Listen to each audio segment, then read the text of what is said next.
निज मोबाइल रे मात्र 5 मिनिट रे आपण माने करि परिबे आधार कार्ड रो अपडेट जेमिति कि संग माने एणिकी आधार रो समस्त अपडेट जेमिति कि आधार रे किछि अपडेट किछि सेवा गुडी को अपडेट करिया पहले आपण माननकु आउ जीवा को पड़िबोनी जनसेवा केंद्र आपण माने निज घरे बसी आपण माने आराम रे करि परिबे आधार कार्ड रो अपडेट निज मोबाइल रे जेमिति कि वास्तव रे UIDAI कौन करिछि नवंबर 1 रु आधार अपडेट को नहीं किछि गुरुत्वपूर्ण परिवर्तन करिछि एही परिवर्तन अनुसार आधार कार्ड धारक माने निज मोबाइल रे जे कोनसी समय रे सेमानकर नाम मोबाइल नंबर जन्म तारीख एवं ठिकाना परिवर्तन करि परिबे बुझि परले आपण माने कोन करि परिबे निज मोबाइल रे घरे बसी आपनकर मोबाइल नंबर अपडेट करि परिबे आपनकर जन्म तारीख अपडेट करि परिबे ठिकाना अपडेट करि परिबे एवं नाम मध्य अपडेट करि परिबे निज मोबाइल रे आपनको जनसेवा केंद्र को जिबाको पड़िबो नाही एही परिवर्तन गुडी को करिबा पई आपण मानको आधार कार्ड को CSC सेंटर को आगो को जिबाको पड़िबो नाही निज मोबाइल रे ही आपण माने एही समस्त सुविधा पाई परिबे जेमिति कि एही नूतन नियम अनुसार UIDAI कोन करिसंती ना तीनोटी नुआ परिवर्तन करछंती आधार कार्ड रिलेटेड तीनोटी नुआ परिवर्तन करिसंती कौन रही से नुआ परिवर्तन कौन कौन नुआ नुआ नियम रही आसतु वर्तमान देखा जमीती कि एक नंबर है बढ़िला आधार अपडेट चार्ज जमीती कि सांग माने UIDAI आधार सेवा जो फीज थिला आधार अपडेट कले जो फीज थिला ताकू परिवर्तन करिसंती फिंगरप्रिंट आईरिस किंबा फोटो अपडेट भली बायोमेट्रिक अपडेट पाई ग्राहक मानक वर्तमान 125 टंका देबाकू पड़िबो जहाँकि पूर्वर थिला 100 टंका जमिति आपण पूर्वर देखिले नाम नेम अपडेट करिवे डेट ऑफ बर्थ अपडेट करिवे किंबा आपण एड्रेस अपडेट करिवे किंबा मोबाइल नंबर अपडेट करिवे एई समस्त डिटेल्स इद अपडेट करिवे आपणको CSC सेंटर को जीवा को पड़थला किंतु नुआ नियम अनुसार आपण निज मोबाइल अपडेट करि परिवे किंतु पूर्वर जते बेले आपण फोटो अपडेट करंतु फिंगरप्रिंट अपडेट करिवे किंबा आईरिस अपडेट करिवे तबे आपनकु 100 टंका जो जगह देबाकू पड़तुला वर्तमान ताकू 125 टंका आपण मानकु देबाकू पड़िबो एवं जदि आपण माने जेमिति कि पूर्वरु कहिले आपण निजे आधार कार्ड रे नाम ठिकाना जन्म तारीख मोबाइल नंबर को परिवर्तन करिवे एथिरे आपनकु 75 रुपीस माने 75 टंका आपनकु देबाकू पड़िबो जहा कि पूर्वरु थिला मात्र 50 टंका बुझि पारले एथिरे कोन लाभ होबो ना एथिरे कोन लाभ होबो आमे गोटे अपडेट करिया पई जेमिति नाम हो ठिकाना हो जन्म तारीख हो मोबाइल नंबर हो अपडेट करिया पई 100 थर हमकु धाइबाकू पड़तुला जनसेवा केंद्र को वर्तमान हमकु सेठी को जिबाकू पड़िबो नाही हमर समय बंचिबो हमर जो एक्स्ट्रा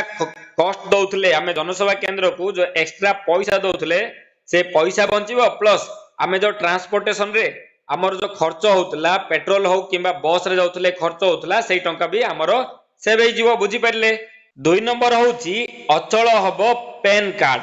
जेमिति कि सरकारंकर नुआ नियम अनुसार आपनकु आधार कार्ड सह पान कार्ड लिंक करिया बाध्यतामूलक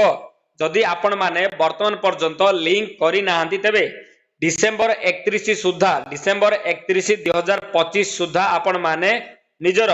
पान कार्ड सह आधार कार्ड को अपडेट करि दियंतु देखंतु जदि आपण निर्धारित समय सीमा मध्य रे आपनकर आधार कार्ड को पैन सहित लिंक करू नाहंती किंबा लिंक करिवारे विफल होंती तबे आपनकर पैन कार्ड जनवरी 1 2026 रु निष्क्रिय होई जिवो अर्थात आपण पान रे माध्यम रे कोनोसी कार्य करि परिबे नाही पान कार्ड को आउ कोनोसी जगह रे आपण व्यवहार करि परिबे नाही बुझी परले आपण मान जदि वर्तमान पर्यंत आपनकर पान कार्ड को आधार कार्ड सह लिंक करि नाहंती यथा शीघ्र आपण माने एही पान कार्ड सह आधार कार्ड लिंक करि दियंतु एहा आपण माने निजे निज मोबाइल रे मध्य करि परिबे किंबा आपण माने जनसेवा केंद्र को मध्य जाई आपण माने एही अपडेट टी करि परिबे बुझि परले 2 नंबर कोन रहिला इंपोर्टेंट देखंतु 3 नंबर रहिला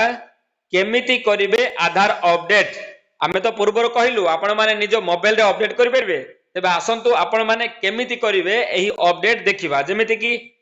डेमोग्राफिक अपडेट अधीन रे आधार कार्ड धारक माननकु आउ नाम ठिकाना एवं जन्म तारीख एवं मोबाइल नंबर भली सूचना परिवर्तन करिया पे आधार केंद्र को जिबा आवश्यक नाही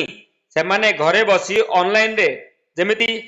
माई आधार देखंतु माई आधार बोली गोटे एप्लिकेशन अच्छी सॉरी एम आधार देखो एम आधार बोली गोटे एप्लिकेशन अच्छी सही एप्लिकेशन माध्यम रे सीधा सड़क लॉग इन करी सेमानकर मोबाइल नंबर हो सेमानकर नाम हो सेमानकर डेट ऑफ बर्थ हो किंबा सेमानकर एड्रेस को सेमाने निजे अपडेट करि परिबे जेमिति कि आपण माने एमिति एम आधार बोली गोटे एप्लिकेशन डाउनलोड करिवे एवं लॉग इन कला परे आपण माने भितरे एई समस्त सेवा जेमिति mobile number name date of birth एवं एड्रेस को आपण माने निजे अपडेट करि परिबे मात्र 75 रुपीस रे। तेबे आसन देखिबा केमिति डाउनलोड करिवे एई एप्लिकेशन आमे कोन करिबा प्रथमे प्ले स्टोर रु जिबा प्ले स्टोर रे एम आधार टाइप करनबा तापर देखिबे एई बोली गोटे एप्लिकेशन आपन को देखा जिवो एथिरे एहा को आपण इंस्टॉल कर देबे इंस्टॉल कला परे एई बोली गोटे पेज खोलिबो एहा पर देखंतु आपन को लैंग्वेज सिलेक्ट करिया पे एमिति ऑप्शन आसीबो आपन कोन करिवे एठी हमें इंग्लिश सिलेक्ट कर दबा एहा पर कोन हबो ना देखंतु एठी रजिस्टर करिया पे देखंतु रजिस्टर माई आधार आपण माने आपनकर आधार कार्ड नंबर माध्यम रे एथिरे रजिस्ट्रेशन करि परिबे रजिस्टर करि परिबे एवं रजिस्टर